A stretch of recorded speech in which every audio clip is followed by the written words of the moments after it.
New York City, April 30th, 1789. The inaugural. George Washington places his hand on a Bible and takes the oath of office as President of the United States of America. 4 future presidents would take the oath on that same book. I, Dwight D. Eisenhower. I, Jimmy Carter, do solemnly swear. I, George Herbert Walker Bush. Today, you can see that Bible at Federal Hall in New York City, the site of that first swearing in. To think that his hand touched that. Yes, and not only that, his lips actually kissed the pages in that book. National Park Service Ranger Ed Pennell says this Bible was actually an afterthought. Everything is prepared for the event. Soldiers were in their best uniform. City officials were in place to receive him. They come to a point where they're about to give the oath and there's no Bible. The nearest Bible they could find from St. John's Masonic Lodge No. 1. Yes, Masonic as in Freemasons, a fraternal order known for charity, fellowship, and secrecy. 14 U.S. presidents were members, including George Washington.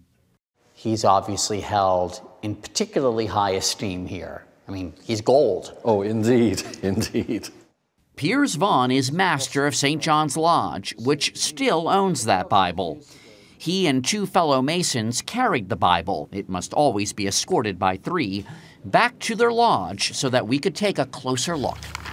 This is the page on which George Washington placed his hand as he took the oath of office.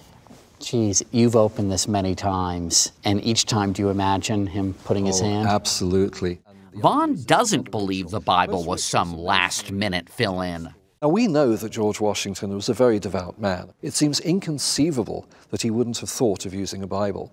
But why this Bible?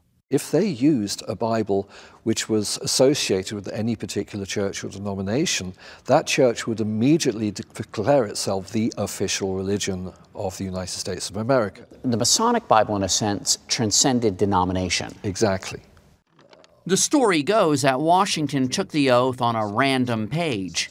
But Vaughn thinks Washington intentionally selected a passage from Genesis, Jacob blessing his 12 sons.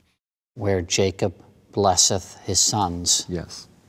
Where the father blesses his children. Where the father of our country took the oath. Exactly. And that's why it just seems to be too much, to be a random page. An accident. If the Bible had been randomly opened, where would it likely have been opened? Let's go here. And so now oh my gosh, Job, the book of Job. The book of Job. Cheerful reading. Yes, the book of Job. You know, the one filled with disease, destruction, and death.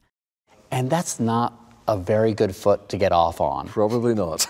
Thankfully, our new country fared much better. And so did this Bible, said to be present with Washington at the groundbreaking of the U.S. Capitol, and later at his funeral. In a way, you could say it was on that book that the executive branch of government was created.